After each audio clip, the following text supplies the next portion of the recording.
counsel for the state of Ohio. Continuing with the state's case in chief, your next witness, Mr. Snell.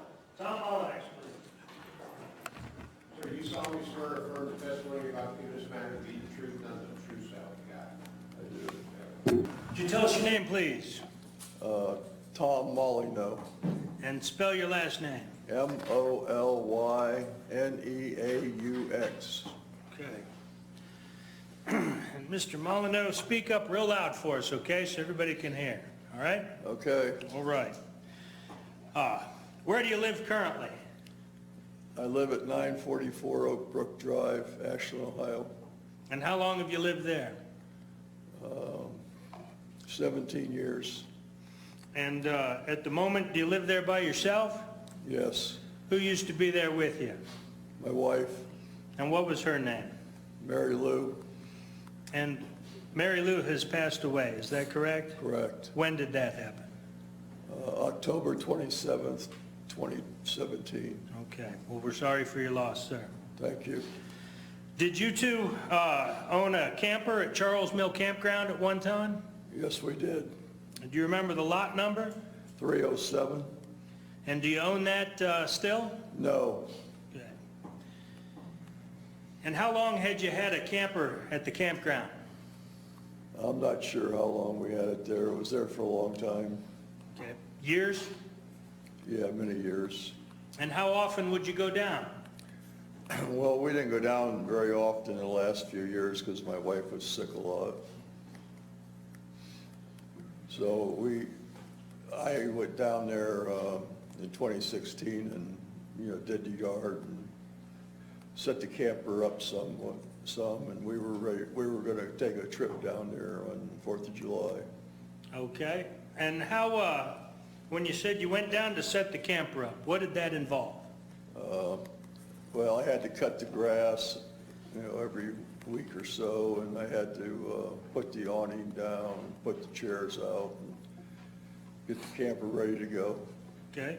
Did you have to do something inside at all to make sure it was ready? Not really. Everything's there.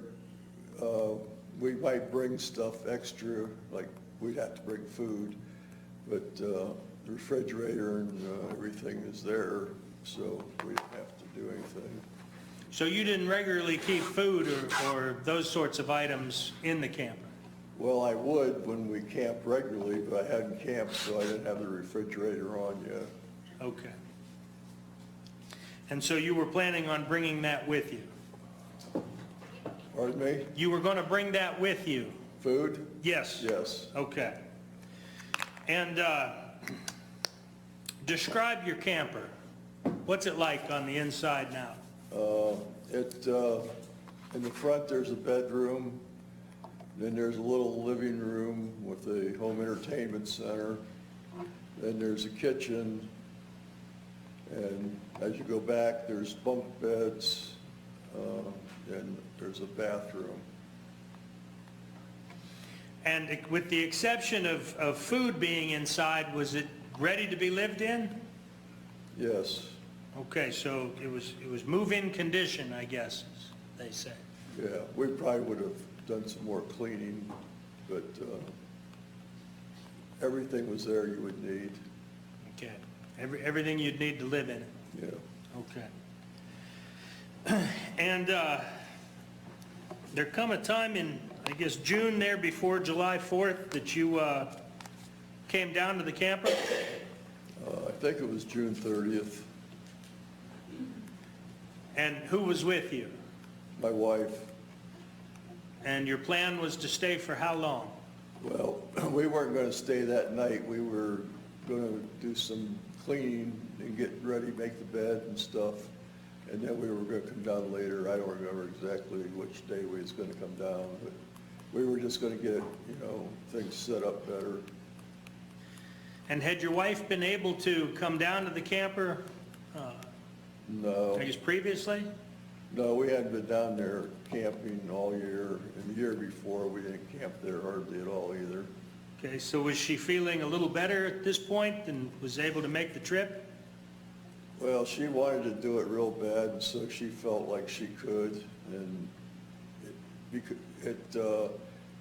it ain't a whole lot different than being at home because you have, you know, television and stuff, and you have a refrigerator and bathroom.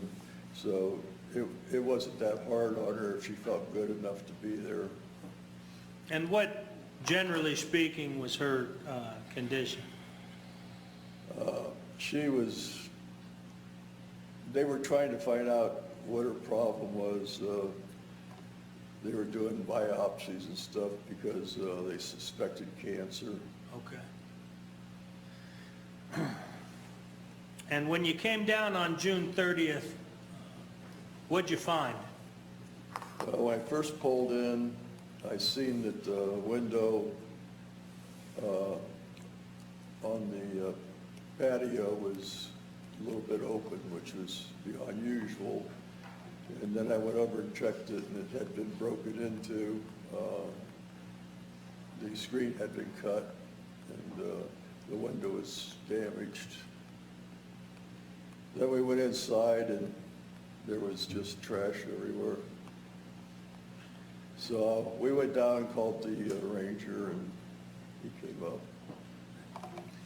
And prior to coming down on June 30th, about how long had it been since you had been there?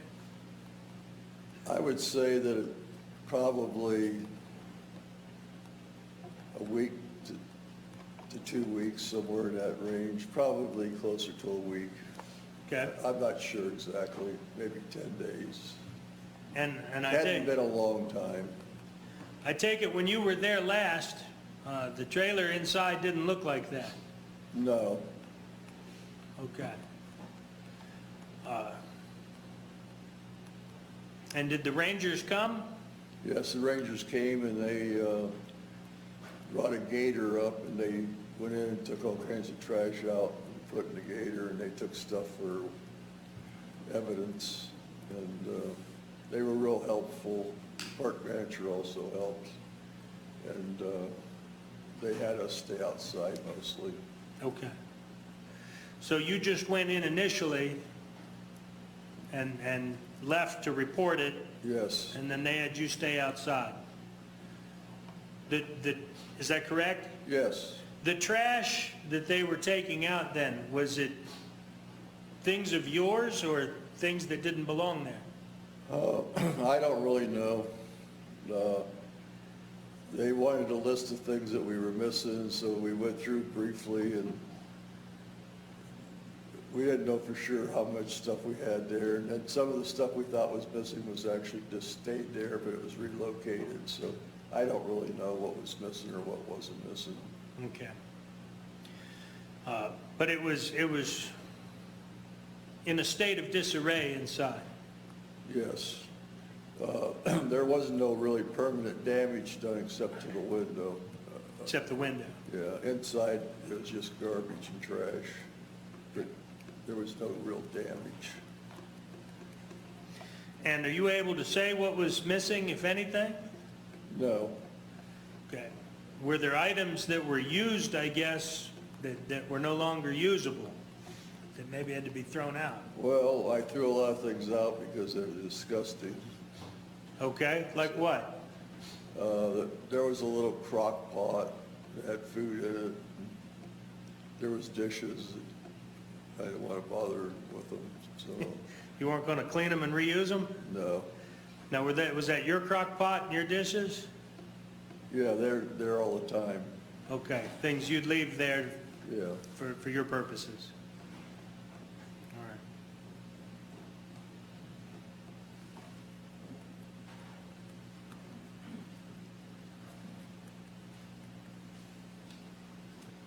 Judge, I'm going to show, let's see, states 220, 222, 223, 224, 225, 226, 227, 228, 229, 230, and 231, the defense.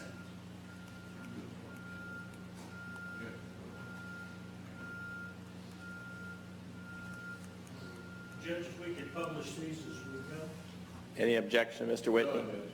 Okay, then you may.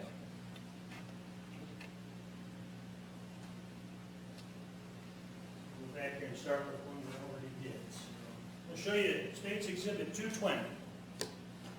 That's my camper, or it was my camper. Okay? And is that the neighbor next to you there? With the blue awning in the picture? Sorry, I'm pointing, it's on a TV behind you. Yes. I'm just pointing over here. Yes, that's our neighbor. Okay. That's the name. Do you know who lives there? Did you know them? No, I didn't really know them until this happened. They were new there this year, and we hadn't been there. They had been there a lot, I think, but we hadn't. So I just got to know them once we came down there. You met him after this? Yes. Okay.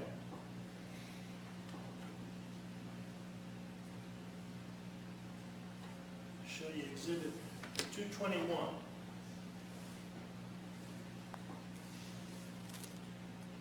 What are we looking at there? That's the front of the camper with the deck built onto it, and the awning. Okay, so I think you said you came down before and got the camper ready with the awning and the chairs. Yes, Is that what we're looking at there? yes.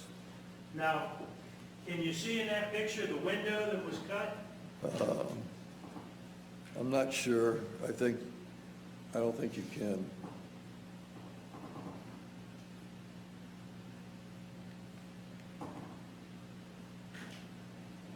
It could be that window, I guess. I'm not sure. It looks like that may be the window. Okay, they're off the porch? Yeah. All right. Well, here, let me play hide the ball with you, but there's Exhibit 222. That's the window. Okay. So that's the window that was cut? Yeah, you can see it's open somewhat. Okay. That's not a real big opening, is it? No, it's not. About how big do you think that is? I don't know. Okay. A few inches. Is that fair to say? Well, I don't know. I guess so. Okay. But that window in that Exhibit 222, is that the window on the front porch there? Yeah, that's the window in the front porch. I'm not sure that's the window they actually went into, Okay. because there was a window in the back of the trailer that was much bigger, and the screen was out a bit, but it wasn't cut, it was taken out. Okay. It just popped out. So that could have been the window. Could have gone in there too. Yeah. But is this the window then that drew your attention? Yes, Okay. the other window was closed.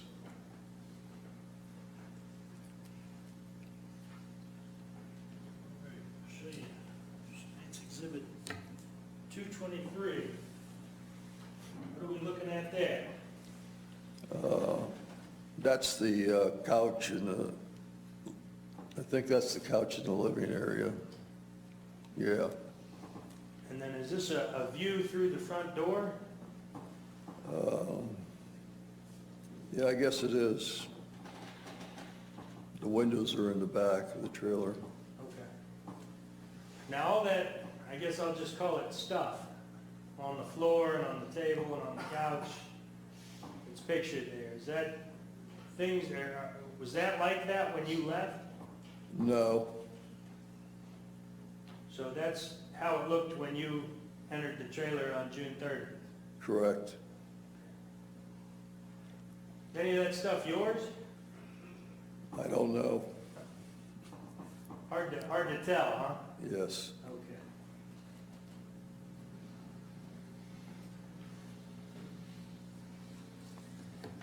We'll look at Exhibit 224. Okay, that's the same couch is showing part of it, and then that's the kitchen area, and the sink is there. And the sink there.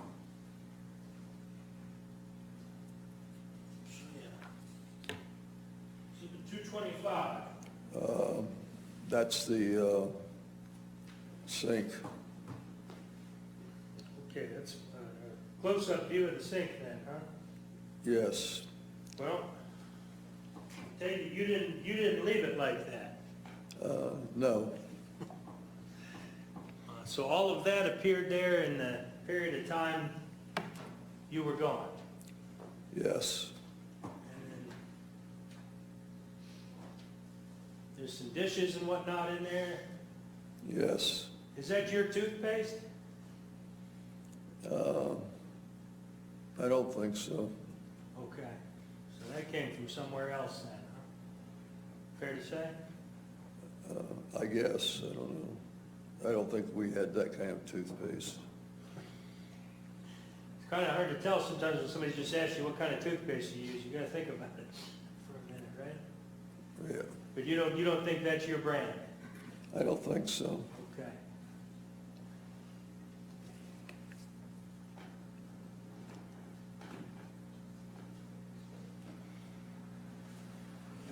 Show you. 226.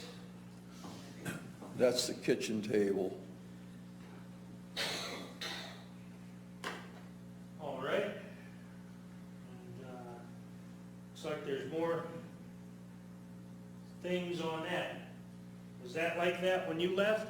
No. Okay. Now, it looks like that orange spray bottle there is some sort of cleaner. That's mean green, I think. Okay, That was ours. that was yours. I think so. Looked like anybody was using mean green in there? We use mean green, so I assume it's ours. I can't be positive. For sure. But it didn't look like anybody was doing any cleaning, did it? No, I don't think so.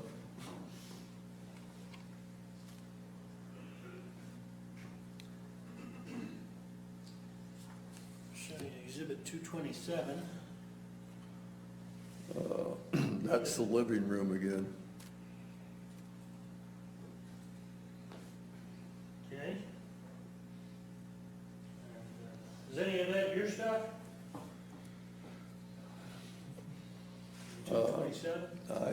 I think maybe there's some tiles there or something, and I'm not sure. It just looks like garbage to me.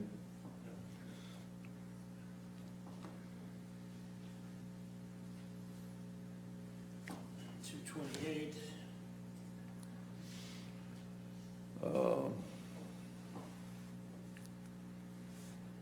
That looks like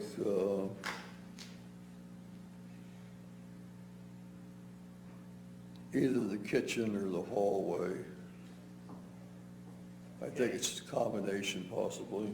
Was that table there, is that the underneath of the blue table that's in the 227? This table here in 227, is that under? I'm not sure. Not sure? It could be. It's inside the trailer somewhere, huh? That could be the bunk bed. Okay. No, it can't be the bunk bed. It would. I can't be sure what this picture actually is. You know what this red and white box here on the far right side of the picture is?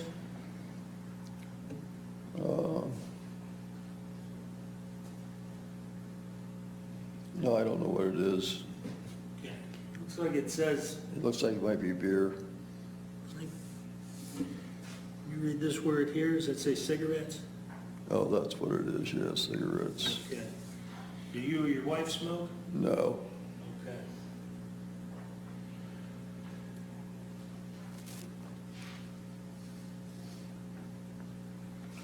So it's fair to say that wasn't there when you were there last? Yes.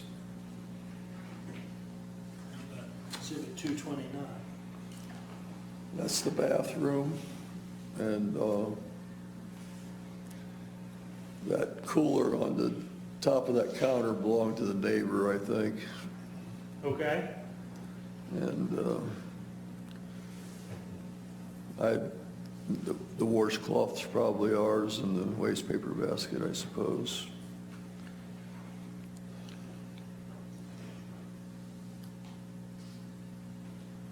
Exhibit 230. That's the bathroom sink.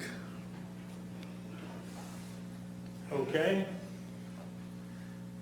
Do you know what all that brown stuff is in the sink? I think it was tobacco. Okay. Again, you don't use tobacco. No, Your wife didn't use any either. no. Okay.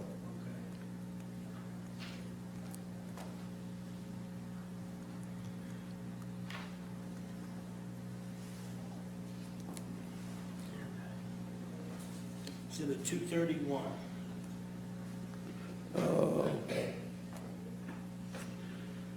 I think that's the bedroom. Okay. And is this back kind of by the window you were talking about? That ain't the same window. That's a front window, and the window's on the back side. All right. So the bedroom's on the front side Yes. in your trailer.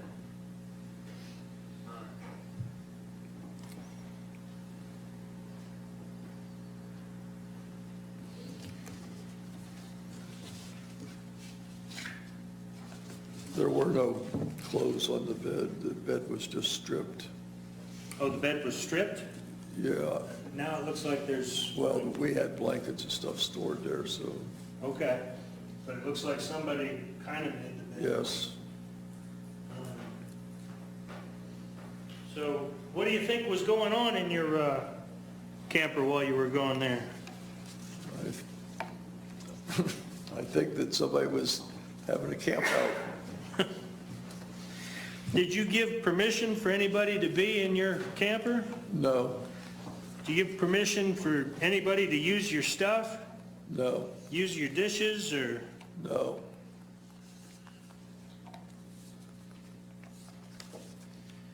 Okay, and with reference all of these pictures that we showed you, so exhibit 220, 221, 222, 223, 224, 225, 226, 227, 228, 229, 230, and 231. Do all of those pictures fairly and accurately represent your trailer as you found it on June 30th? Yes,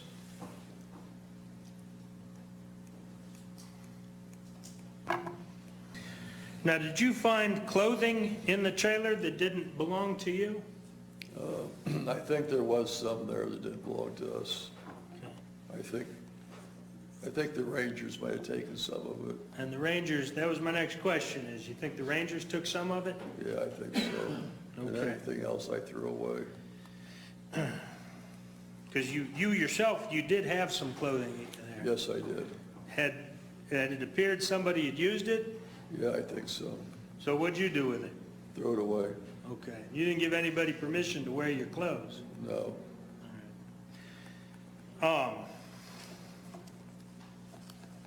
You sold your trailer at some point? Yeah, I sold it in August. I cleaned it all up and got it in pretty good shape, and then I was gonna sell it, and somebody wanted it, so I sold it to them. Okay. And they were aware somebody broke into it, I told them, And you told them? yes. After this, and I guess when you say August of last year? No, 2016, Okay, so you just had it maybe a couple months then, not even after this? yeah, about less than 2 months. Why'd you sell? I just wanted to get rid of it. And did you and your wife get to come down for July 4th? No, And did your wife ever get to come back down to the No. trailer? She never made it back down? no. All right. Thank you, Mr. Molyneaux. Cross-examine. No questions of this witness, Judge, thank you. Thank you, Mr. Whitney. Mr. Molyneaux, you're excused. Thank you.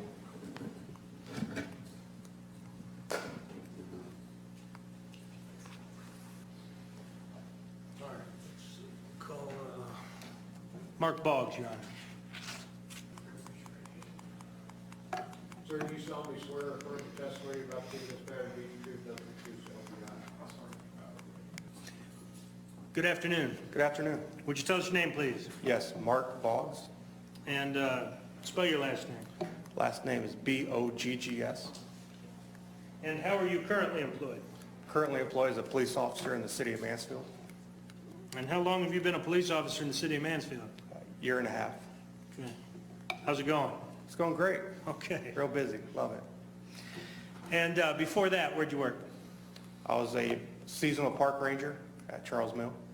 Okay. And how long had you been doing that? 6 months. Okay. And when did you leave Charles Mill? October of 2016.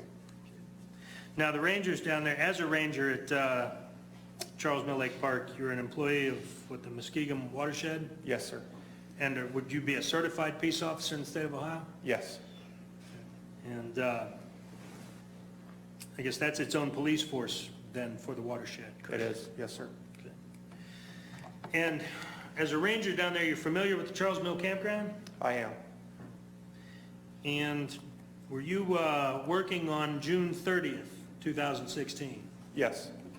And did you have occasion to get a call or be directed in some manner to Lot 307? Yes, sir. And I guess, why'd you go to Lot 307? The owners of Lot 307 called registration. They stated when they returned to the camper, they went into the door and immediately observed that someone was inside. There was trash piled up and things they did not leave there. And when you went out to 307, what'd you find? Immediately once I went into the door, there was piles of trash, clothing. There was a TV and a DVD player on the floor in the living area. There's also human feces inside the camper. Where was that? It was just in the piles of trash just throughout the camper.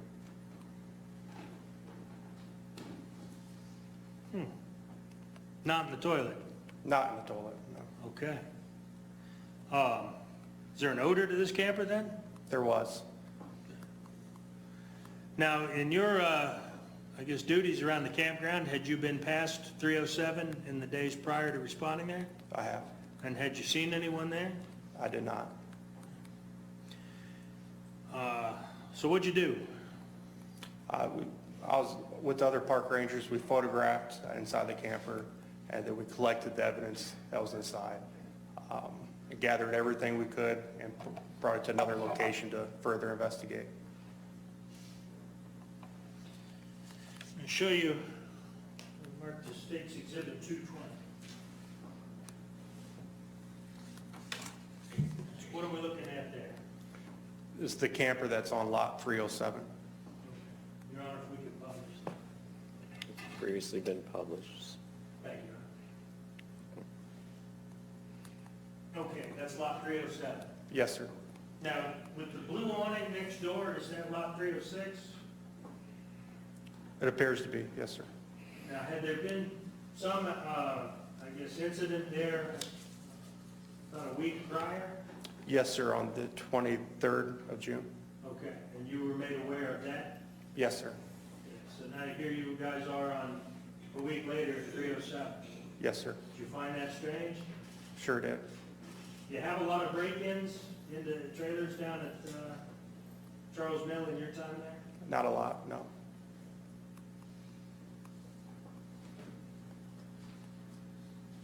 Show you Exhibit 221.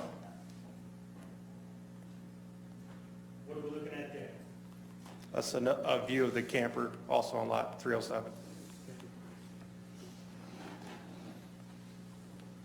Now, in your investigation on the scene at Lot 307, did you or your fellow officers determine whether there was a point of entry into the camper?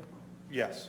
Where did you think that happened? There was a window to the left of the front door that was cut, the screen was cut.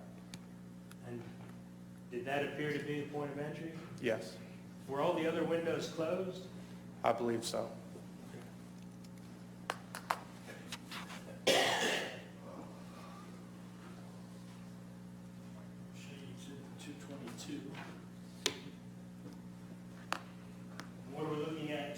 2?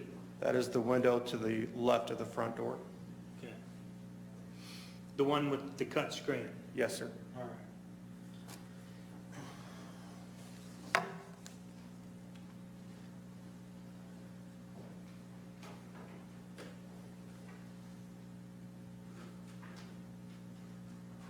Show you Exhibit 223. What's that? That is directly inside the camper, lot 307, from the front door. Okay. And I take it, in this type of investigation, you would have to ask the residents that are ordinarily there what is amiss and what's not, correct? Correct. Okay, because had you ever been inside this camper? I have not. All right, so you wouldn't necessarily know what it's supposed to look like, right?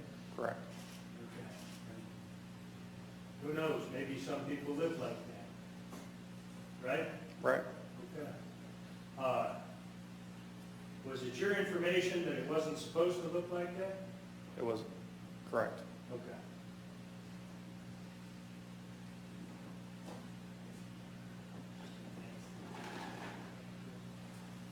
Let me show you the 224. Okay. And what's that? So another view of inside the camper, just to the left of the front door.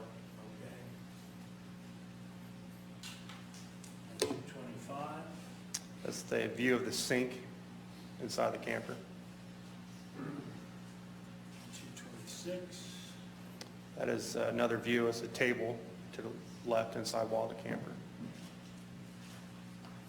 227. That was the small bag that was on a table directly in front of the front door. 228. It's a photograph of, looks like some of the evidence we collected from the floor of the camper. Okay, and what is that stuff, the potential evidence? The clothing, Okay. they're red and black. And then is that some sort of, that box, that red and white box to the right of the photograph? Yes. What is it? Looks like a carton of rolling tubes for cigarettes. Okay, to roll your own cigarette. Yes, sir. And Exhibit 229. It's inside the bathroom of the camper. 230. That's a photograph of the sink with tobacco inside of the sink. Okay, that appeared to you to be tobacco. Appeared to be tobacco. Now, you Yes, sir. didn't, I guess, test that or anything, but No, sir. in sort of your natural experience, it looked to you to be tobacco like you were rolling. Yes, sir. Okay. And in fact, there's some rolling tubes, a box of rolling tubes elsewhere at the scene. Yes, sir.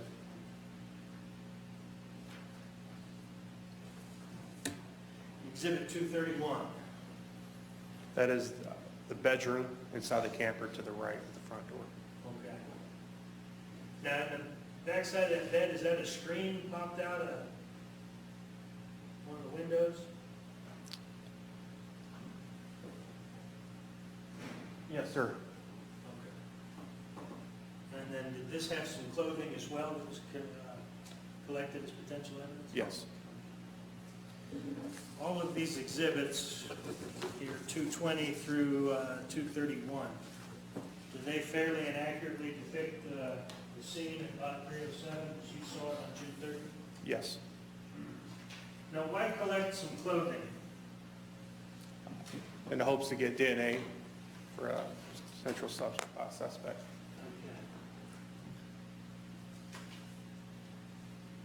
And did you guys, you and your fellow rangers and maybe some other employees at the campground, did they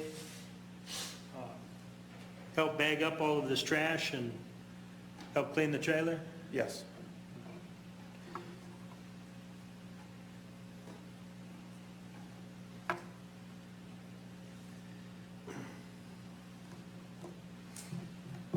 Now, there are, I guess, really two campgrounds within Charles Mill Campground, is that correct? Yes, sir. And we've heard from Donovan Linder. You know Mr. Linder? I do. Okay.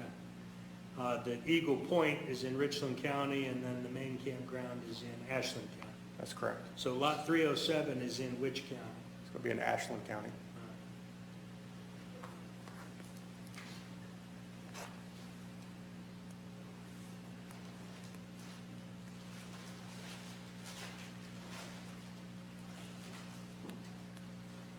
So exhibit 232.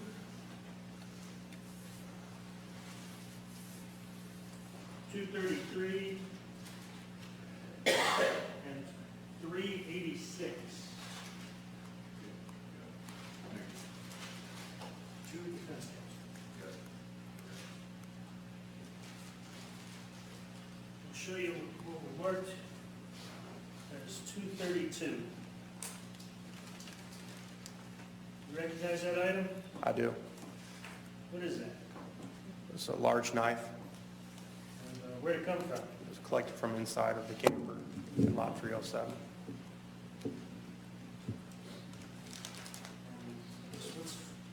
What's on the blade there? There's duct tape on the blade. That strike you as strange? Yes. You found it in the trailer? Yes. I take it it wasn't supposed to be there? No. Now, these bags here, what did they document? They're evidence and property. They have the agency, the case number of the offense, victim, and date and time, also a description. And is that then an item that was collected by one of the rangers? Yes, Who? myself. Now, how do you know that? It's my handwriting, and then on the chain of custody, it's from Ranger Boggs. Okay. And what'd you do with it? I then gave it to Ranger Bittinger. And who's Ranger Bennett? He's their supervisor who controls the evidence. Okay. Exhibit 233. What is that? This is a pair of socks and a black T-shirt found on the bed in the front of the camper. Okay, and those are some of the articles of clothing we saw in Exhibit 231, the photograph of the bed, is that correct? That's correct. And who collected those? I did. And is that documented then in the chain of custody on the bag? Yes, sir. And who'd you give it to? I gave it to Ranger Bittinger.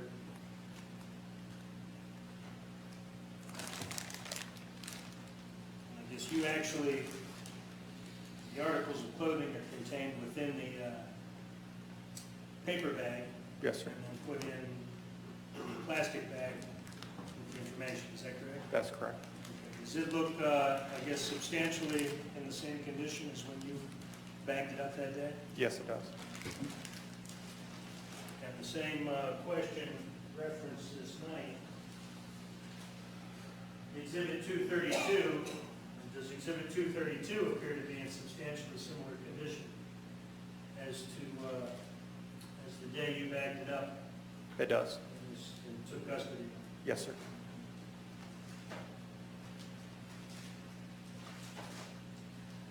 What is Exhibit 386? These are going to be black cutoffs from, appears to be track pants from the main living area of the camper. Okay, and those would be the pants we saw in the exhibit next to the rolling pin. Yes, the red and black ones. Okay.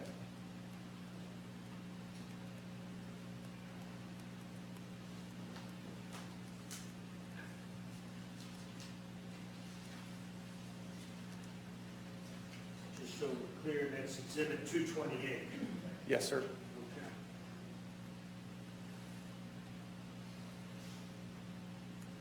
And then is the chain of custody documented as you having collected them? Yes, sir. And who'd you give that particular?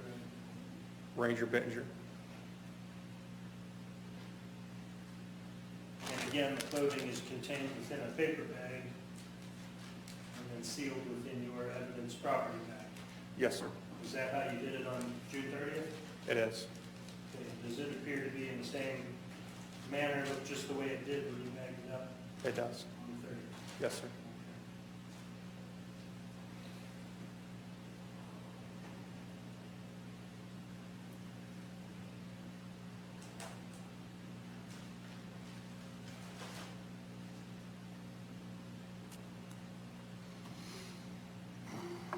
Was there a lot of trash contained within lot 307?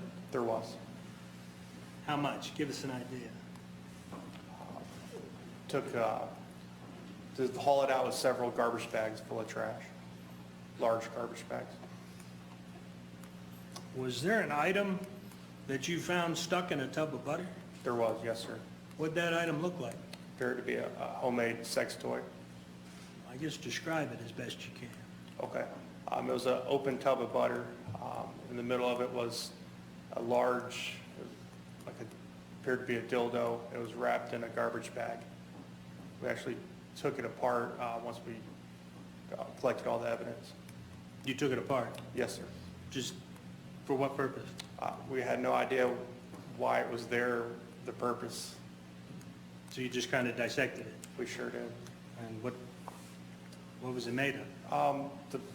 The base was a toothbrush holder, and then it was wrapped in foil, and then covered in a piece of plastic. Appeared to be like a garbage bag. But you said it looked like what you referred to as a dildo. Yes, sir. And you photographed this item? We did not. Okay. But again, you didn't know what it was. We had no idea. You ever seen anything like that before? No. All right. And I take it you turned all the evidence over to Bittinger, your supervisor, Yes, sir. and then you went on, I guess, with your duties as they would ordinarily occur. Is that correct? That's correct. Until you went to Mansfield. Went to Mansfield.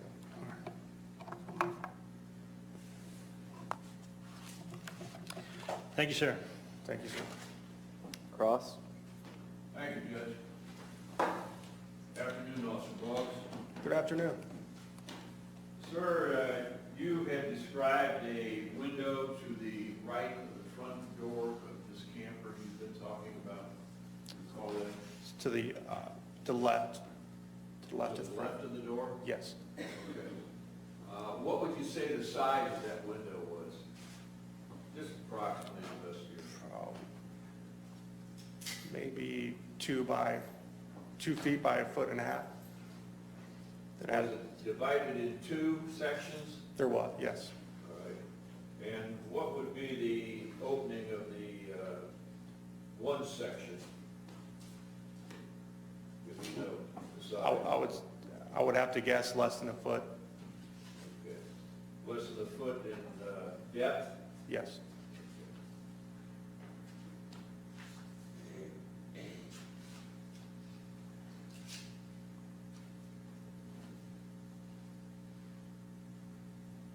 And Stacy's Exhibit 222, sir, is that the window that you're talking about? Yes, sir. All right, that's to the left of the door. Yes, sir. There was another window to the right of the door. I had it mixed up. Okay. The one you're talking about is this one to the left of the door. Yes, sir. Okay. Now, when you open that window, does it open completely open, or one part come up and then the other part come up? Attorney Whitney, do you want this displayed to the jury as well? Not right now. Okay, thank you. I didn't see it fully opened up, so I'm not quite sure how far it does open. Okay, but there are two sections to it. Yes, sir. Okay. And you would say 2 feet, this would be the width? Just a guess, yes, sir. Okay. Now, the depth of that window, as compared to the 2 feet you guessed here, that'd be less than a foot, wouldn't it? Yes, Less than 12 inches. yes. Okay. Thank you, sir. Redirect?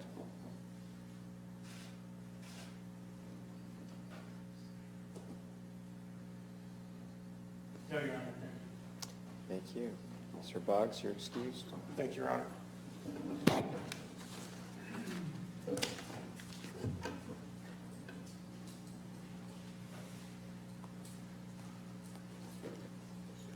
Mike Bittinger, please. Sir, you solemnly swear or affirm the testimony you're about to give in this matter to be the truth, nothing but the truth, so help you God? I do. Thank you, Your Honor. Would you tell us your name, please? Michael Bittinger, And spell your last name. Bittinger. And how are you employed, sir? I'm employed as a ranger at Muskingum Watershed Conservancy District. And how long have you been a ranger there? 10 years. And did you work in law enforcement prior to that? I did, yes, sir. Where at? Mifflin Police Department. Where? The Village of Mifflin? Okay. And in Ashland County? Yes, sir. That's not a big department, is it? No, sir, it's not. Okay. Now, the Rangers at Charles Mill, are they certified peace officers? Yes, sir. So you're your own department, really? Yes, sir. And how many Rangers are there employed there? For the entire district, Sure. it varies due to the seasons because we have seasonal rangers. In the main season, probably 50 rangers altogether. Okay. Now, that's spread out across multiple locations in the watershed, is that correct? Correct. All right. Now, how about just at Charles Mill? Charles Mill, we have 3 full-time and then probably 3 more seasonals. Okay. And what is your role there? I am the assistant manager at Charles Mill. Okay. And who do you report to then? Steve Rice is the manager. Okay. And back in June of 2016, did you have some break-ins reported on the Ashland County side of the campground? Yes, sir. We've had testimony that would be at lots 306 and 307, is that correct? Correct. And you were aware of those as the assistant manager? Correct. Did you actually go to lot 307 when that was reported? I was off duty that day. You were off? Yes. Okay, so the officers that worked for you then responded to that? Correct, and they called me after they were there. Okay. Break-ins unusual at Charles Mill? Not overly unusual. We get 2 or 3 a year normally. Okay. Well, that's unfortunate. It is. Yeah. Yeah. All right. But otherwise, Charles Mill Campground's a safe, fun place to vacation? Yes, sir. Okay, all right. Just, since they're streaming it, go, I appreciate that. yeah, not a problem. Yeah. Okay. So then what is your role in reference to these break-ins if you're off? They called me in because I am the evidence custodian. Okay, and what does it mean to be an evidence custodian? I keep all of the evidence secure and locked up, so they turn it over to me and then I maintain. Okay, is it important to maintain the evidence? Yes, sir. Right. Are you the only one with access to the evidence then? Yes, sir. So what is the procedure then for if a ranger collects evidence? What are they supposed to do? If it's a minor incident, they lock it in a temporary locker, inform me, and then I get out of the temporary locker and secure it in the permanent evidence storage. Okay. And is that all within an office somewhere? The ranger station, yes, sir. All right, so you've got your own ranger station down there. Correct. So any officer can open up the temporary locker? Correct. They can open them, they can't open them once it's locked. There's a padlock that only I have the key to. Okay, so they can open it, but once they put it in, you can't get back in. Correct. And what's the purpose for having that particular system? That way nobody else, once they lock it up, it's secure and they can't gain access to it. Okay, even the rangers can't No. gain access to it? No, So you're it? I am it. Okay. And then you do what with it? I remove it from the temporary locker, put it into the permanent locker, and store it in there. And I'm going to show you what we've marked. This 232, what has been identified as a knife with some duct tape over the blade. It was collected by Ranger Boggs at lot, let's see, 307. I'll show you that. You remember that? I do. And did you take custody of that particular item? I did. And then did you maintain custody of that item? I did, yes, sir. At some point, did it leave your custody? It went from Ranger Boggs to myself to the locker, and then the next time it left the locker was when I brought it to your office, sir. Okay, to the office. Your office, yes. And it was in your custody, The entire time. and then you did what with it? I showed it to you so you could mark it as an exhibit, and then I returned it to the evidence locker. Okay, and then where'd it go? It came to court, and I signed it over to the court. You signed it over to the court. Yes, sir. Okay. So you had eyes on it the entire time? That's not correct. Everything's been signed over to the bailiff. Put it in bed? Yes. What's the document on there? Court? I wrote court on it when I signed it out. The bailiff did sign for it on the But it property came in laws. here. Yes, sir. Thank you, Ron. Sure. All right, this particular item, it wasn't subjected to any kind of scientific testing? No, sir. Okay. Did you have evidence you felt might be worth submitting for some science? Yes, sir. What kind of evidence did you think would work for that? There was some clothing. Okay. Show you State's Exhibit 233. Recognize that item? Yes, sir. Okay. And what does that purport to be? Pardon me? What is that? That is a pair of socks and a black t-shirt. It looks like it was found in the bed in the front of the camper. Okay, by whom? That would be Ranger Boggs. Okay, and you know that how? It says so on the chain of custody, and then he turned it over to me.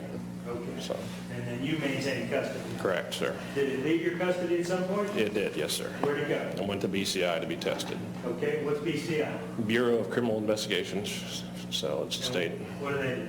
They do all the forensic testing and scientific testing for us. Okay, and how did it get to BCI? I drove it up there.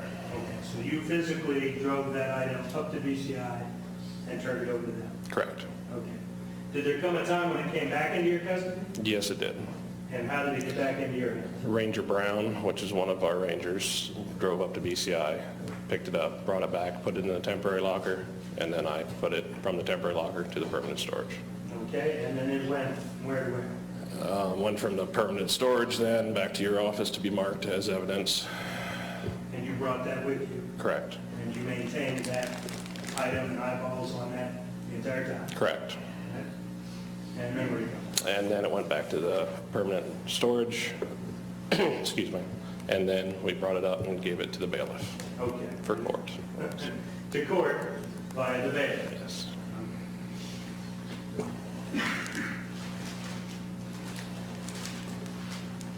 We'll show you State's Exhibit 386.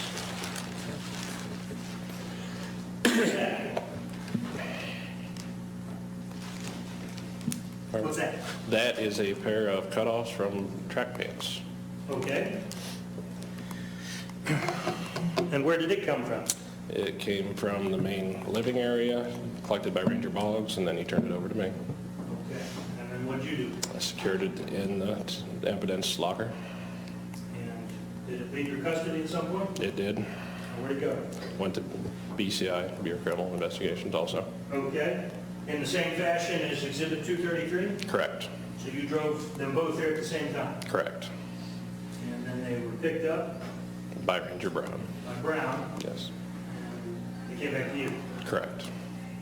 And then did you follow the same procedure as 233 with that exhibit? 386. 386. Yes.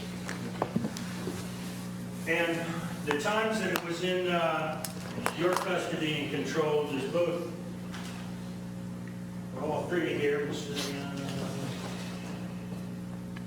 232, 233, and 386, do they all appear to be in substantially similar condition as when you had them previously? Yes, sir. Now, how do you pick what goes up to BCI to be tested? It's just an investigative decision on what we think we might get any evidence off of. Okay? And so I notice here you submitted all items of clothing. Yes, sir. Why just the clothing? The owner of the camper stated were not his clothing, and so it was a pretty good chance that it belonged to the suspect. And clothing has a better chance of getting DNA evidence off of it. Okay. So you went ahead and submitted it. Correct.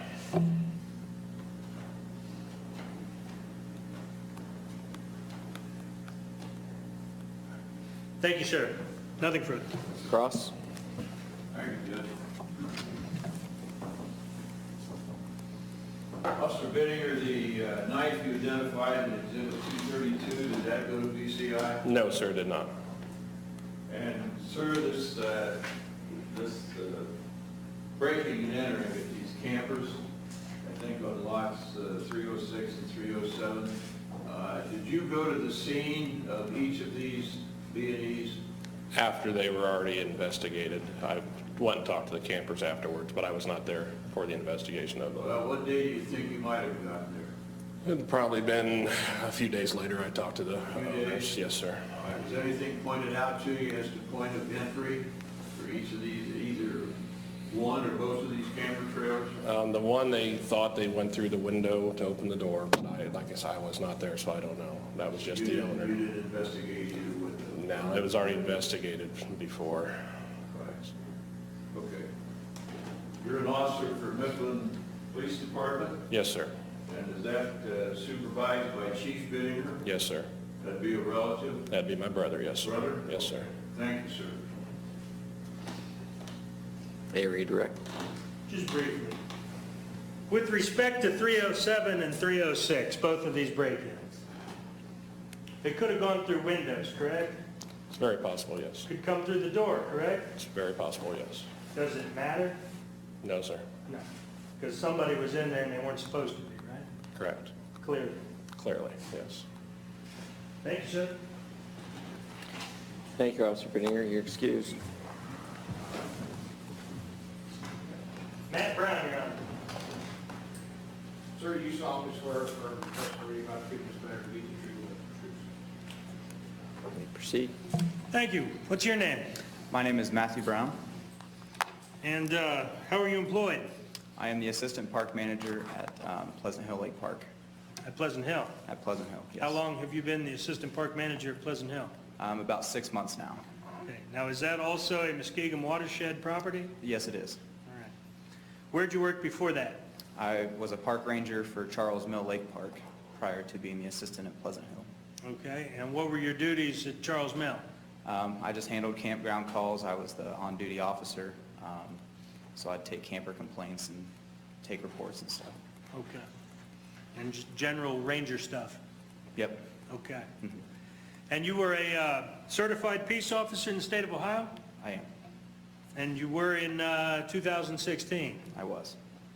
And you were working at Charles Mill in 2016? That is correct. Okay.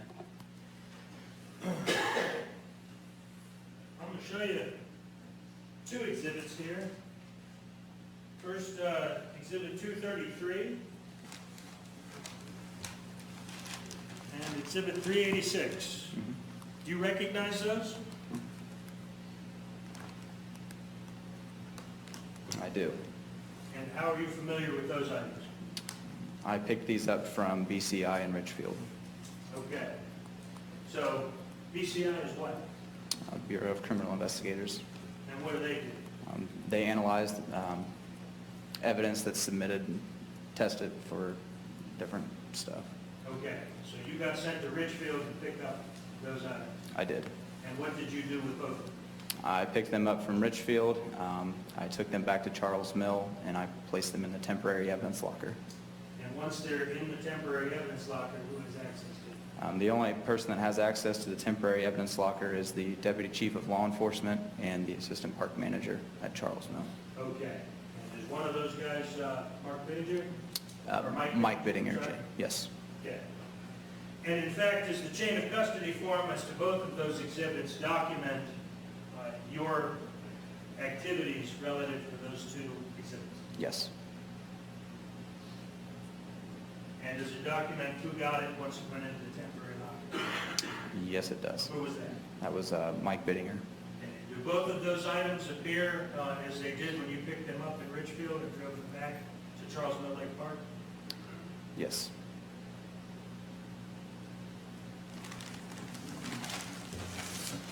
Thank you, officer. Cross. No questions to this witness, Judge. Okay, thank you. You're excused. Thank you. Actually, do you have one more short witness? I didn't think this would be a 5-minute witness. Even real short. Or do you want a break at this time? We can take a break. Okay. Ladies and gentlemen, it's 2:05 on the courtroom clock. We're going to take a 15-minute break. Again, please remember the court's admonishments not to discuss this case among yourselves. Don't let anybody discuss with you. Don't form any opinions. Don't draw any conclusions. The case hasn't been submitted to you. Don't go out and do any research on your own. Court's in recess.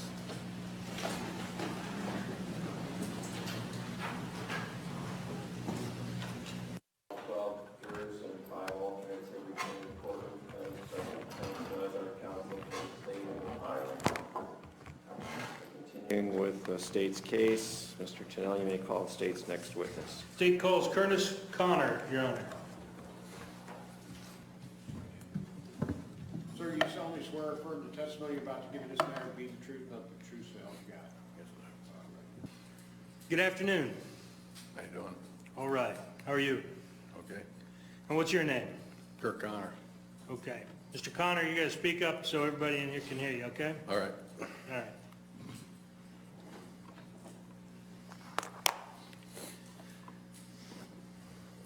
Mr. Connor, do you own some businesses in Ashland County? Yes, I do. What kind of businesses? I got a flea market and a car lot and a bait store in Mifflin. Okay. And how long have you owned the store in Mifflin? 3 years now. All right. Has it always been a bait store? Yes. Does it also have a, I guess, what's for sale in the bait store? Bait, live bait. It's a flea market on the one side. And do you recall the address down there? It's 60 Main Street. Okay. And you said you've owned it for 3 years. Yeah. So did you own it in 2016? Yes. All right. Now, owning several businesses, I assume you're not there every day. Right.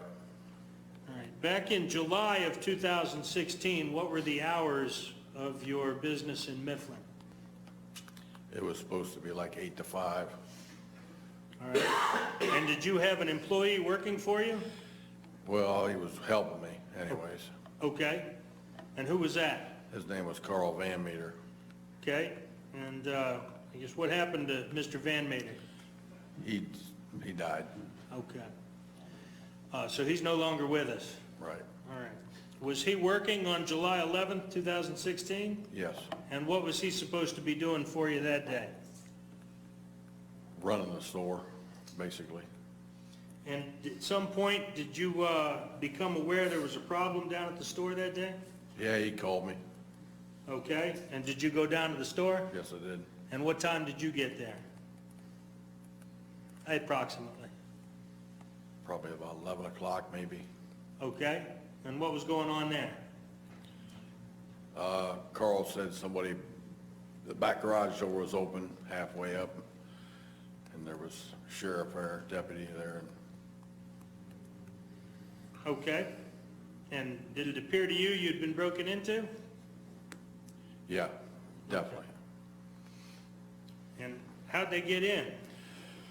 Well, for some reason, there's a space you can open up on the roof and get down on the second part of the roof, I guess. They went through there and kicked a hole in the ceiling and come down through that way. Okay. And I take it nobody's supposed, that's not the usual way to get in your store? No, not most of the time. I would probably get stuck in there myself, but You would? yeah. Okay. So I take it you got to be a little less husky Yeah, than perhaps you or me to get in the way whomever did on that occasion. right. Okay. Did you know that space was up there? No, I didn't. Okay. I really didn't. I noticed it probably a month later that it was open. So, I see. So I guess you found out you could get in through the roof that morning? yes. Okay. And did anything appear to be missing? I couldn't really tell. I know it was toilet paper missing because I just bought it. Okay. I knew that was gone. But there was some potato chips gone. There was some other stuff out of other merchandise gone. As far as I knew, that's what Carl said anyways. Okay. But it's a flea market, right? Right. So you've just kind of got Miscellaneous. different things. Right. So it's not easy to figure out what's missing from a flea market, is it? Right. No, not at all. Okay.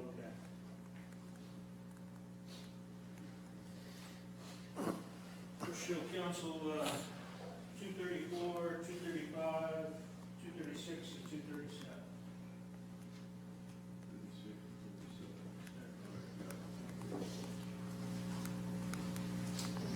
We can publish these as we go. Any objection? No objection. Thank you.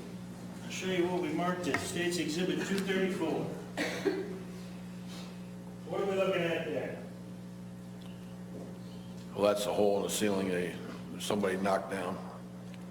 Okay, now, what kind of, I guess, are those the sort of ceiling tiles attached Yes. to the rafters up there? Yeah, Okay, so it's not like a drop ceiling, but it's no, it's nailed right to the rafters. sort of a pressed kind of Pressed material? cardboard or some pressed steel. Okay. Nothing you'd want to stand on? No. All right. I'll show you State's Exhibit 235.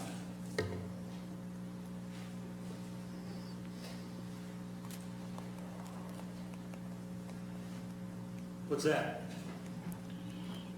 That's some of the stuff from the roof. Okay, That when the ceiling come down. so that'd be underneath, I guess, this hole in the ceiling. Right. Okay. And I take it, there's not supposed to be a hole in the ceiling, No. so that was new to you. Yes, it was.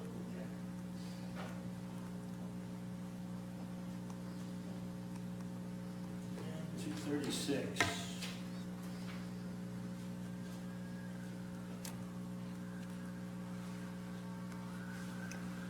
What are we looking at there? And that's the back garage door. It's propped up with a trash can. Okay.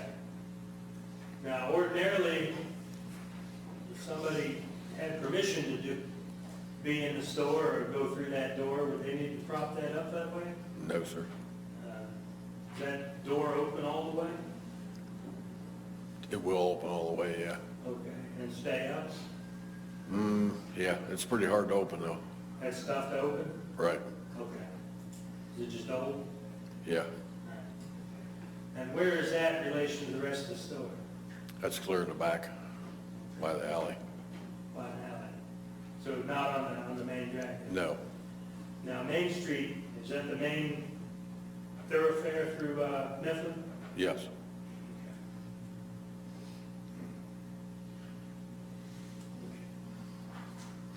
I'll show you State's Exhibit 237.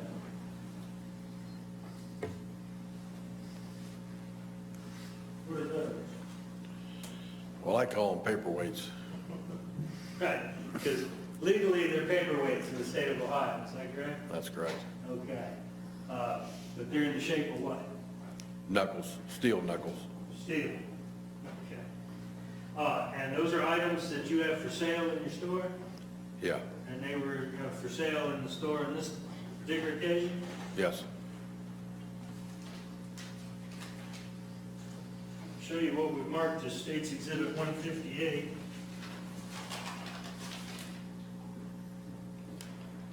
Does it look like that? Yes, it does.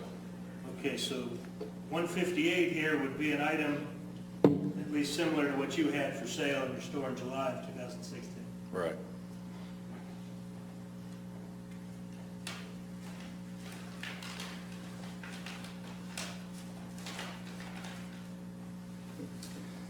Now, with respect to these photographs, 234, 235, 236, and 237, do they all fairly and accurately depict your store as you found it on the morning of July 11th? Yes, sir.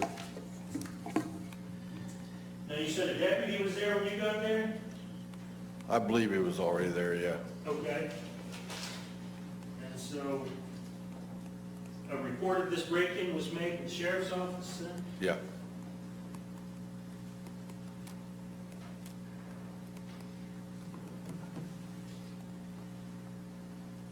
Now, did you also sell, I guess what are referred to as chasers? Yes, I did.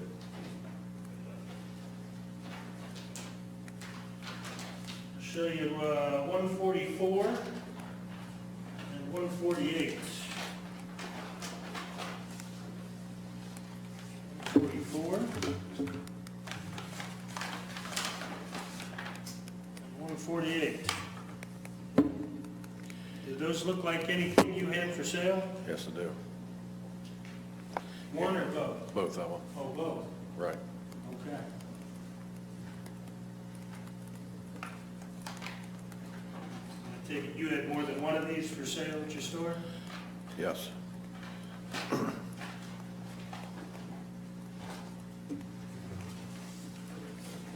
Now, this one, 144, it looks like a cell phone. Right. That's a taser? Supposed to be. Okay. So you never played around with one? Not too many. Okay.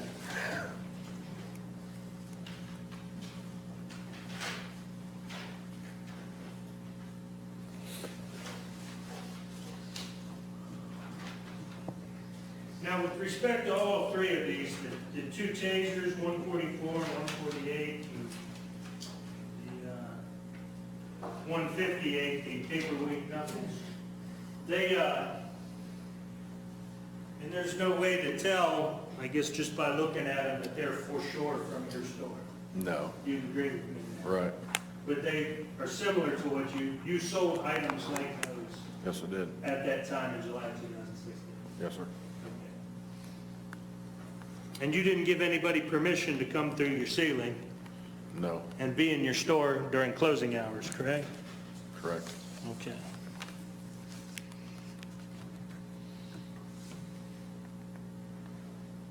You also sell coolers? Yes, I do.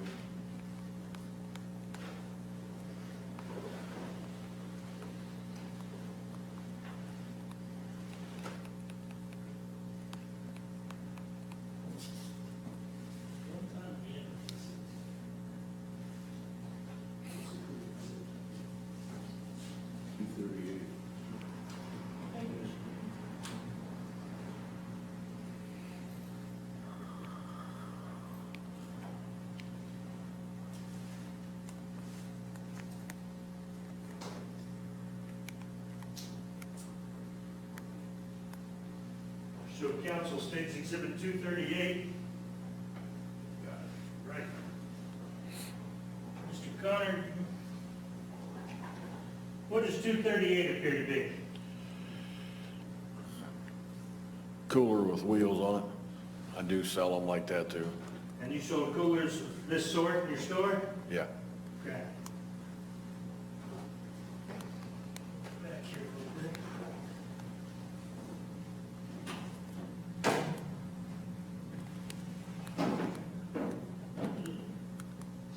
All right. Now inside here, some various items. Do you also sell pop and refreshments and such? Yeah.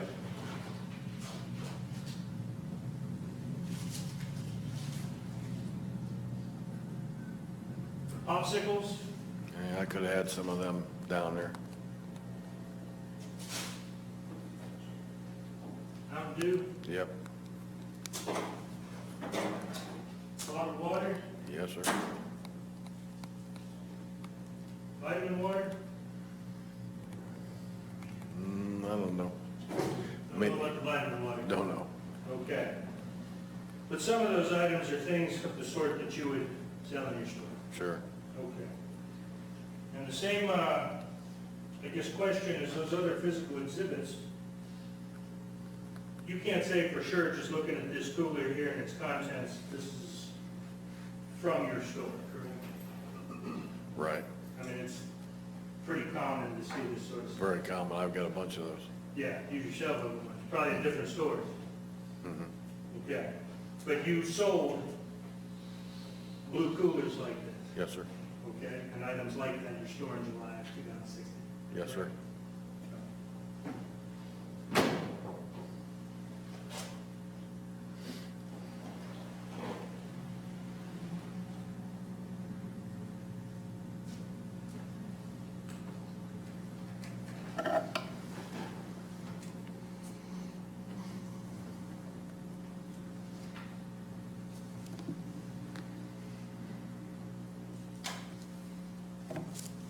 All right, thank you, sir. Thank you. Ross? You're not done yet, sir. Thank you, Judge. Mr. Connor, this, two tasers that you looked at, said they were similar to the ones sold in your store. Take a close look at both of them. Yeah, they look about like some of the stuff I had. Okay. Did the one have something on it that appeared to be a flashlight on one end? Some of the tasers do have flashlights on them, yeah. Did you look at these exhibits, number 144 and 148, and determine that one of those had a flashlight on the end? I'm not sure if that black one does or not. I got several different styles, so I'm not real sure. Okay, well, if you had one style that you sold, had a flashlight-like apparatus on the end of it? Yes, it did. Okay, so that would be common to your store, the goods that you sell. Right. Be correct? Yeah. All right, so thank you. Redirect.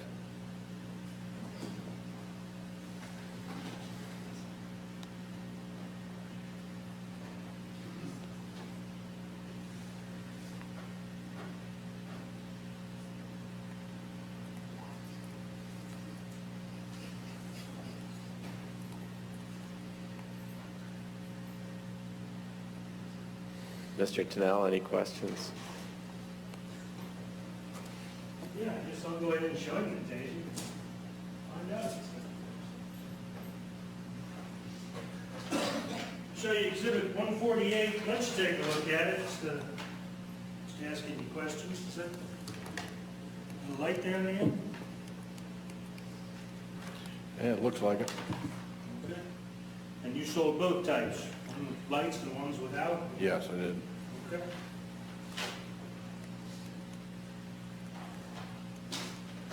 Nothing further. Thank you, sir. You're excused.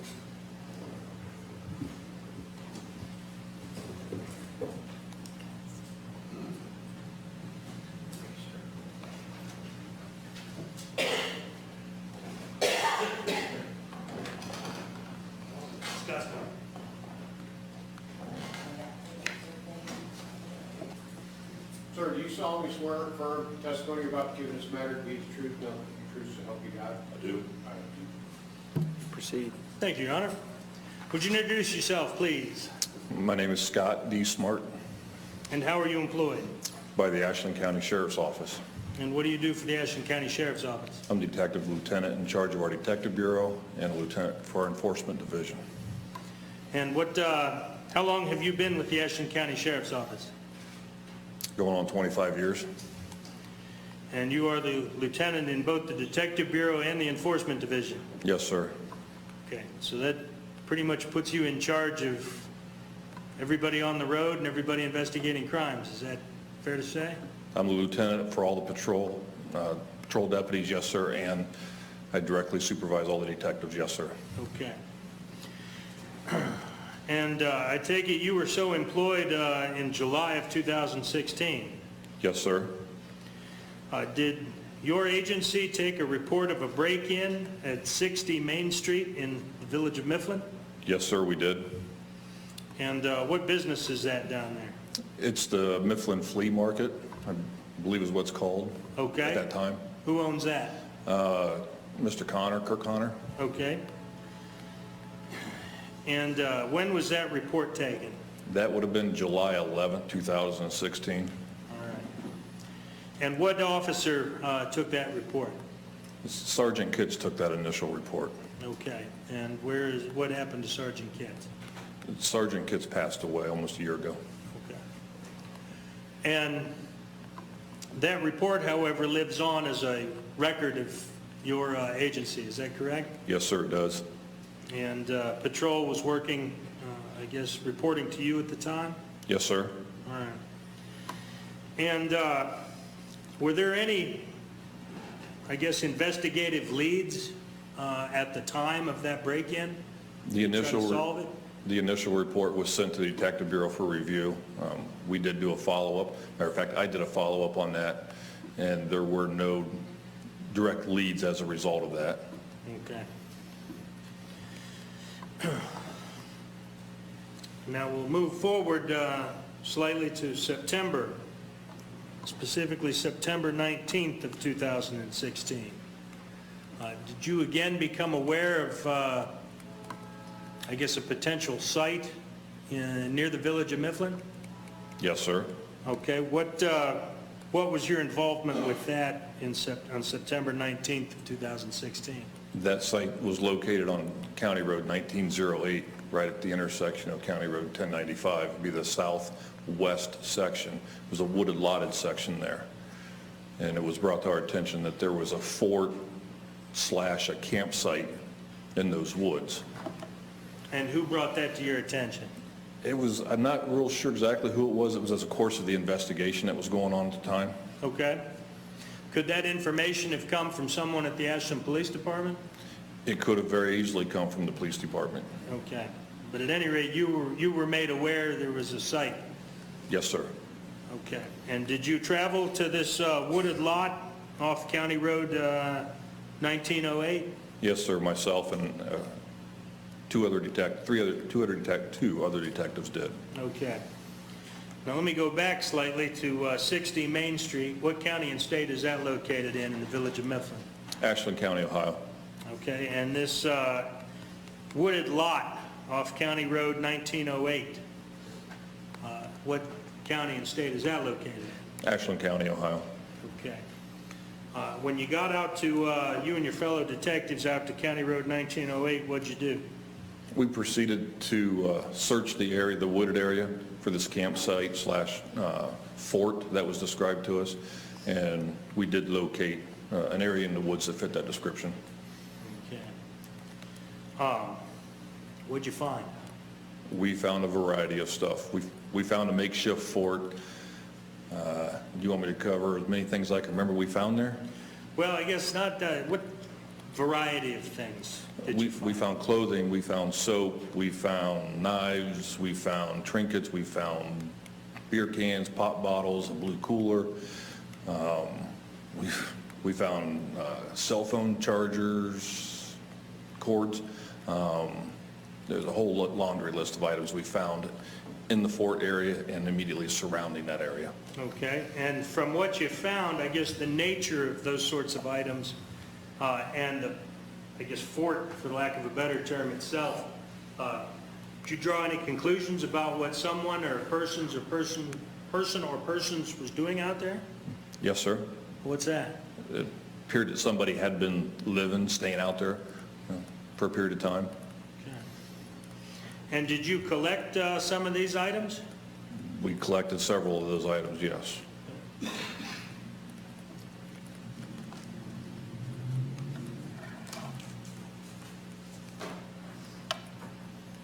Show defense counsel states exhibit 239, 240, 241, 242, and 243.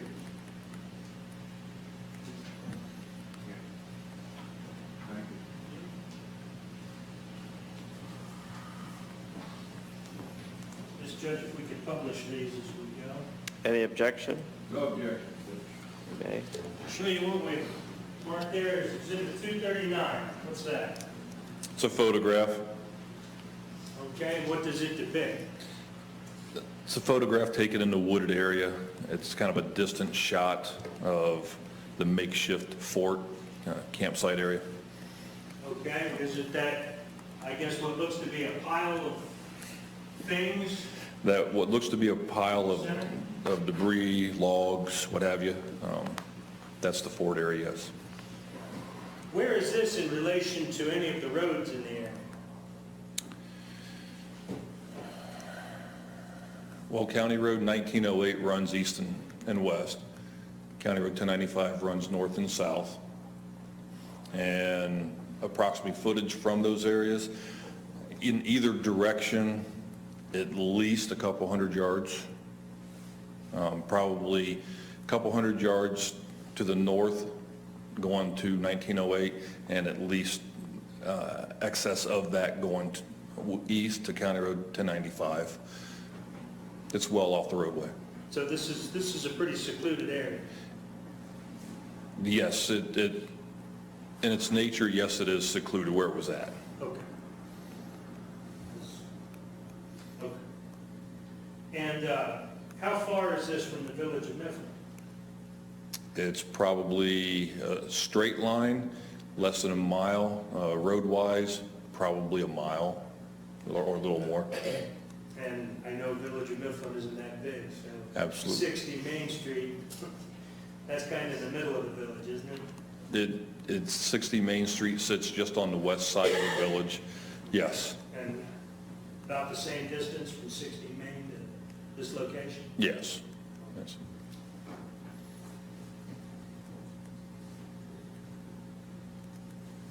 Exhibit 240.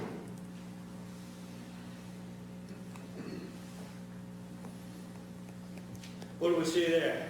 That's a close-up picture of the previous one, of that fort, and there's a couple items laying there, a blue cooler, and I believe there's a jug laying next to that.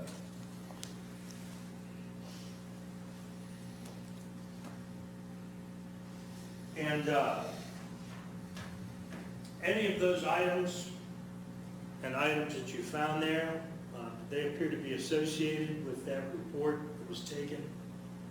Referenced that July 11th burglary in the village, or breaking and entering in the village of Mifflin. In particular, yes, there is one item. What's that? It's a blue cooler. Okay. And is that cooler the blue item pictured there, just to the left of the center? Yes, sir. Picture? Show you what we've marked as State's Exhibit 238. Do you recognize that item? Yes, sir. What's that? It's the blue cooler that we recovered from this location on 1908. Okay, so that is the cooler that's pictured And then, 240? yes, sir.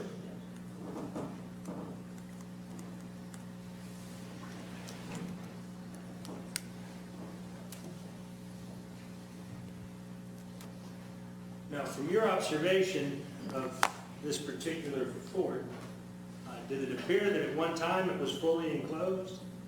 It did appear that it was more enclosed than and how we found it, yes. There were blankets and shower curtains and stuff that kind of formed the roof. There were some more logs that formed the roof. Some of the stuff was collapsed inside.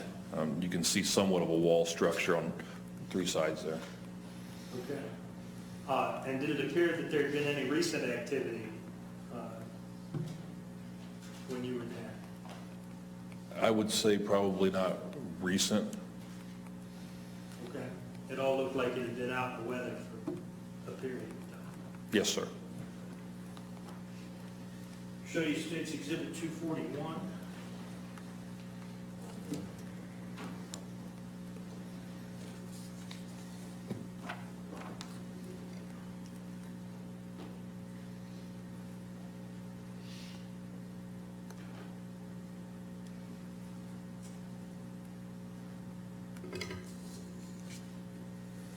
What's that? It's a close-up picture of some of the items that were inside this fort, like a blanket, sleeping bag. Okay. So just sort of generally the interior of the fort. Yes.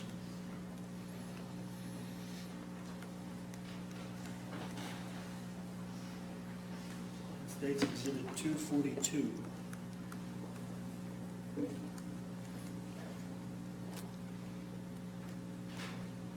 What do we see there? That is a photograph of the inside of the blue cooler. It's sitting there. So, inside of 238? Okay. Now, there's no water in 238 now. Looks like there's water there in 242 when you took the picture. Did you pour the water out? The actual, you're not talking about the water, but you're talking about that actual water that's floating around inside? Floating Yes. there in the cooler. Yeah, that water was poured out, yes. Yeah, you didn't want that riding around in your car. Yes, it was poured out there in the woods. There wouldn't be anything of evidentiary value in that water. As far as I'm aware, no. And you in fact collected the cooler Yes, sir. along with multiple other items that were located out there? Yes, sir. Okay. And is that what this yellow card is here attached to the top of the cooler? The yellow card attached to the top of that cooler is an evidence tag card. Okay. It's associated with the white tag on that cooler that describes what that item is. Okay. The yellow card establishes the chain of custody. And who collected this particular cooler? I did, And where'd you take it? to the sheriff's office. Okay, and then where'd it go? It went into the evidence locker. From there, it went into an evidence room where it stayed until it came here. And then it came here? Yes, Who sir. brought it in? I did. Okay, and you signed it over to court personnel? Yes, I did.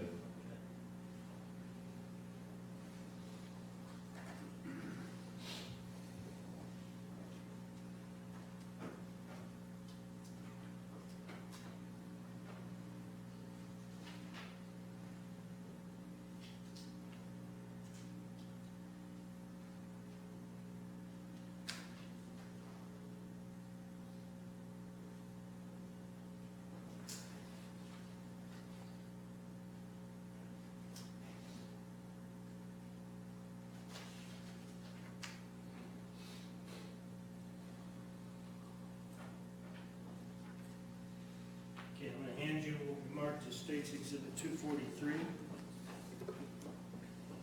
What is that, Doug? This is an evidence custody sheet, property sheet. As one of my duties for the sheriff's office, I'm also the primary evidence custodian. Okay. And so that sheet documents what? This sheet documents the items that were collected at a wooded location on County Road 1908 and brought to the evidence room. And that is a 5-page document?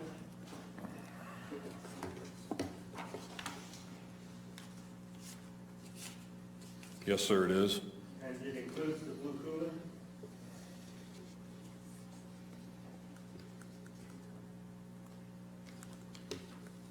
Last page, second page.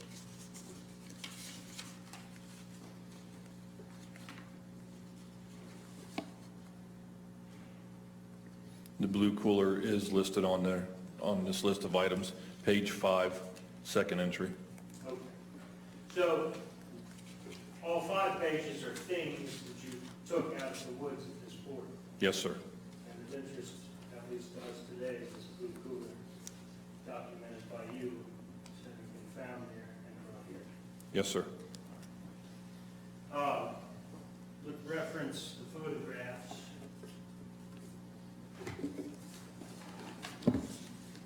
.239, 240, 241, and 242, do they fairly and accurately represent this scene out in the woods as you found it in September of 2016? Yes, sir.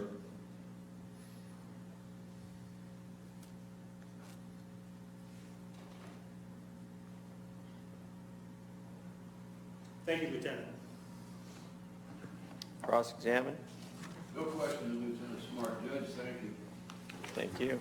Lieutenant Smart, you're excused.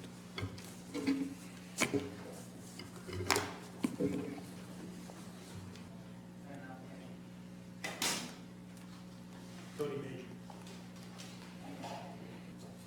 Sir, you solemnly swear or affirm the testimony you're about to give in this matter to be the truth, nothing but the true self you got? I do. Would you tell us your name, please? Cody Major, And how are you employed? Ashland County Sheriff's Office, And how long have you been with the Sheriff's Office? 12 years. And what are your duties with the Sheriff's Office? I work Corrections Division, transport, I can work enforcement. I do a lot of different things. You can do it all. I can do it all. Okay. Well, Deputy, were you working, where were you working October 5th of 2016? I was working in the Corrections Division in the jail. Okay. And what is Master Control? Master Control is an overseeing position. Each day we have different posts, and it kind of oversees everything. If somebody needs a door, Master Control is able to open the doors.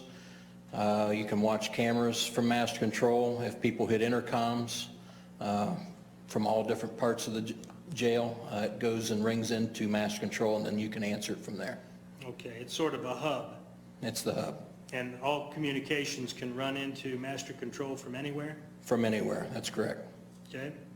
And did you have a communication from a Shawn Grate? Yes, I did. And what did Mr. Grate want? Mr. Grate wanted to speak with Detective Kim Major, and What did you do? I contacted my sergeant at the time, Sergeant Reed, who's now Lieutenant Reed, and told her the situation, and she said she was going to contact Detective Major from APD. Okay. And is it necessarily uncommon for folks to contact Master Control and want to speak to an officer at an agency somewhere? It is not. It happens very frequently, and it's usually not a big deal. I mean, we contact who they're asking for. Okay, and then that officer may or may not arrive to conduct further investigation? That's correct. Okay. But you're quite sure that it was Mr. Grate that asked you directly to contact Detective Major? That is correct. Okay. Thank you, Deputy. Nothing further. Cross-examine, just a minute, Deputy, have a seat. Sorry. It's all right, no questions, Judge. Okay, you're free to go. Thank you. Your Honor, Deputy Major has to go back and relieve the next witness. Okay. It's now 3:02 p.m. The court will be in recess until we have our next witness ready to go. Again, jury, please don't discuss this case among yourselves. Please remember all the court's admonitions. They're still applicable. Court's in recess until our next witness is ready to go. Thank you.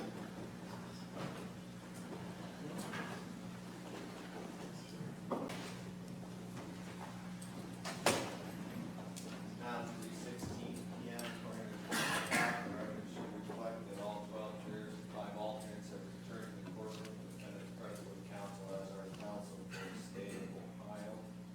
Your next witness, Mr. Snell. All right, we'll call Deputy Robert Ross. Sir, you solemnly swear the testimony you're about to give in this matter to be the truth, nothing but the truth, so help you God? I do. Would you tell us your name, please?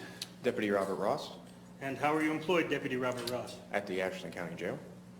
And how long have you been so employed? I've been employed there for about 3.5 years. And were you working there in September of 2016? Yes, I was. And on September 20th, 2016, did you have a conversation with a Shawn Grate? Yes, I did. Who initiated that conversation? Shawn Grate. And what did he want? He was requesting to speak to Detective Major. Okay. And on September 21st, 2016, did you have a conversation with Shawn Grate? Yes, I did. And who initiated that conversation? Shawn Grate. And what did he want? Again, to speak to Detective Major. And on September 26th, 2016, did you have a conversation with Shawn Grate? Yes, I did. And who initiated that conversation? Shawn Grate. And what did he want? Once again, to speak to Detective Major. And on September 27th, 2016, did you have a conversation with Shawn Grate? Yes, I did. And who initiated that conversation? Shawn Grate. And what did he want? Once again, to speak with Detective Major. And with each one of these requests to speak to Detective Major, what did you do with the request? With each of them, I just told my supervisor at the time, who then in turn contacted Detective Major. Okay. And that was the protocol at that time for if somebody wanted to speak to a detective? Yes, it was. Okay. And you followed that protocol? Yes, sir. And you're familiar with Shawn Grate? Yes, sir. And the individual that initiated the conversation with you, is he here in court today? Yes, he is. Would you point him out and describe what he's wearing? Yes, sir. He's over at the defendant's table with a white long sleeve shirt. Okay. If the record could reflect the identification of the defendant, Your Honor? Record will so reflect. Okay. At any time, did you initiate the conversation with Mr. Grate? No, I did not.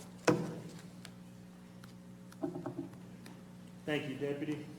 Nothing further. Cross-examine. No questions to this officer, Judge, thank you. Thank you. You're excused. Thank you, Deputy.